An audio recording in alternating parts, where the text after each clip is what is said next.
नमस्कार दोस्तों, स्वागत है आपका सीपी स्मार्ट क्लासेस में। दोस्तों, आज के रोजगार समाचार के इस वीडियो में कई अहम खबरें हैं जो आपके लिए काफ़ी इंपॉर्टेंट है। वीडियो को स्किप मत कीजिएगा, पूरा वीडियो देखिएगा जिससे आपको सारी खबरों के बारे में पता चल सके। तो दोस्तों, शुरू करते हैं वीडियो। आगे बढ़ने से पहले अगर आपने हमारे चैनल को सब्सक्राइब नहीं किया, चैनल सब्सक्राइब करके बेल आइकन जरूर दबाएं जिससे आपको इस तरह की अपडेट हमारे चैनल के माध्यम से मिल सके। तो देखिए, सबसे पहले हम बात करते हैं पीजीटी 2021 और टीजीटी 2021 के बारे में।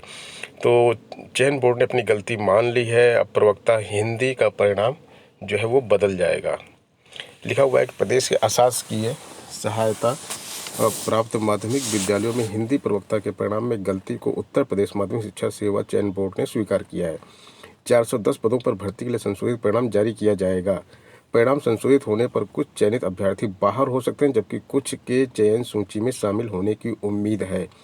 सूत्रों के अनुसार परिणाम संशोधित करने के लिए सॉफ्टवेयर में संशोधन करना पड़ेगा। इसके लिए कुछ समय लग सकता है। इसके लिए चयन बोर्ड ने तैयारी शुरू कर दी है। चयन बोर्ड ने प्रशिक्षित स्नातक टीजीटी और प्रवक्ता पीजीटी 2021 दोनों पदों की भर्तियों के लिए अगस्त में आयोजित लिखित परीक्षा के प्रश्न पत्र में एक ही सवाल एक दिन बोलेंगे पेड़ के लेखक कौन है पूछा था। पीजीटी हिंदी के चयनित कुछ बाहर हो सकते हैं, हो सकता है उन्होंने ज्वाइन भी कर लिया हो, और इसी बीच में कुछ जो वेटिंग लिस्ट में पड़े हुए हैं उनको ज्वाइनिंग मिल सकती है, उनका चयन हो सकता है। तो हिंदी के जो बॉर्डर लाइन पे हैं पीजीटी में उनके लिए गुड न्यूज़ है, और जो बॉर्डर लाइन पे सेलेक्ट हुए हैं उनके लिए बैड न्यूज़ है। एसएससी ने एग्जामिनेशन कैलेंडर जारी किया है और एक साल में 15 भर्ती परीक्षाएं करवाएगा। अप्रैल 22 से जून 23 तक परीक्षा कैलेंडर जारी किया गया है। कैलेंडर की पहली भर्ती सीजीएल का विज्ञापन 23 को जारी किया जाएगा। तो कई अहम भर्तियां हैं एसएससी की। अगर आप एसएससी की तैयारी नहीं करते हैं तो आप इसको ध्यान से देखिए, और एसएससी में काफ़ी अच्छा आपके लिए अवसर है। इसकी परीक्षाएं समय पर होती हैं, रिजल्ट भी समय पे आता है, और इसके साथ साथ यहाँ पे ज्वाइनिंग भी सही टाइम पे हो जाती है।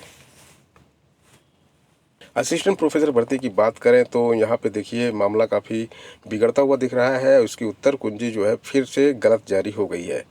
अभ्यर्थियों की आपत्ति पर यूपीएचईएससी ने तीसरी बार गलती सुधारी है, और इसके साथ साथ एक प्रावधिक शिक्षक भर्ती परीक्षा के 2 केंद्रों का पता भी संशोधित कर दिया गया है।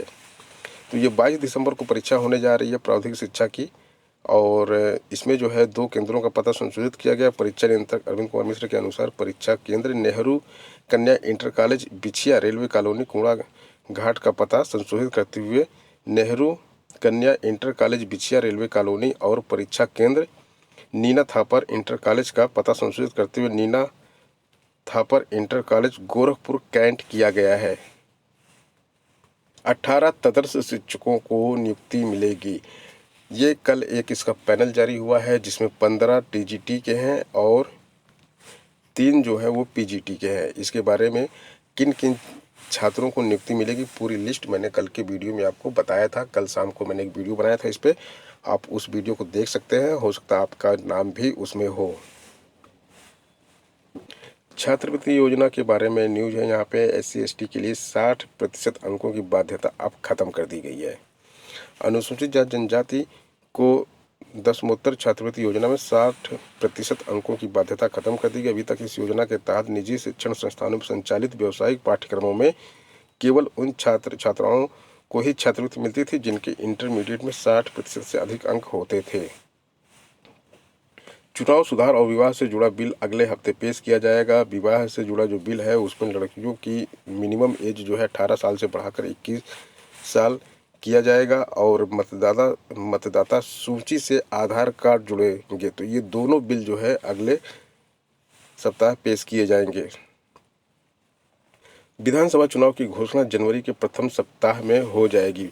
ऐसा माना जा रहा है कि 5 जनवरी तक चुनाव की घोषणा हो जाएगी और मार्च के पहले सप्ताह में नई सरकार बन जाएगी। तो चुनाव जो है ये पूरा फरवरी में आपका चुनाव चलेगा।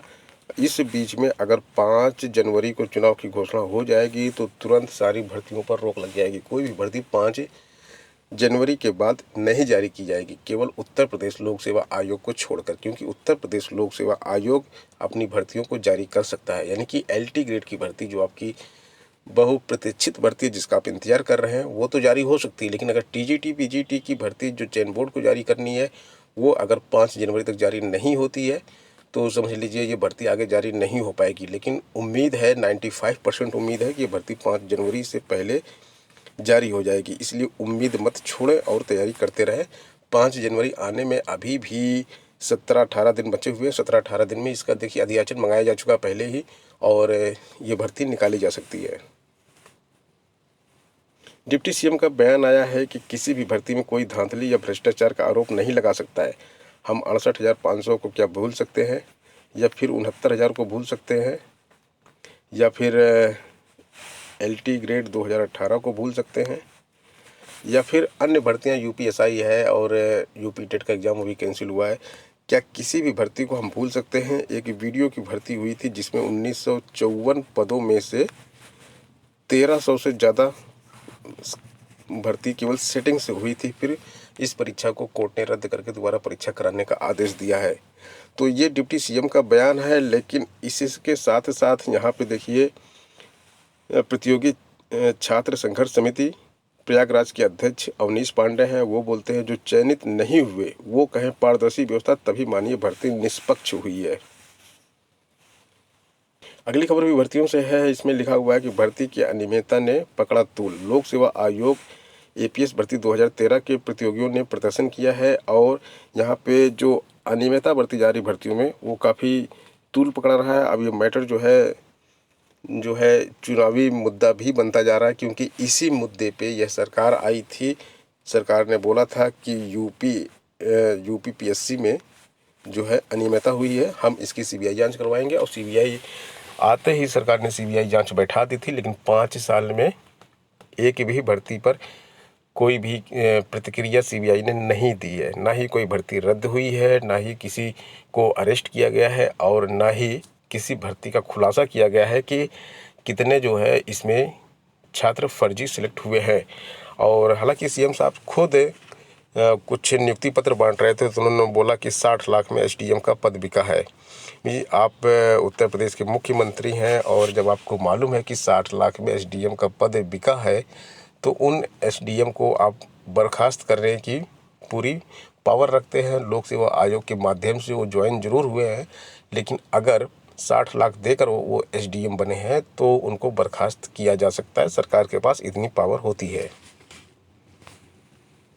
69,000 शिक्षक भर्ती की बात करेंगे तो यहाँ पे OBC का जो आरक्षण था वो उनको नहीं दिया गया है। OBC के आरक्षण में ज़बरदस्त अनियमितता हुई है सभी के आरक्षण में। लेकिन OBC के छात्र ज़्यादा आहत हैं, उनको बहुत ज़्यादा नुकसान हुआ है। SC कैटेगरी के छात्रों को उतना नुकसान नहीं हुआ है जितना OBC को हुआ है।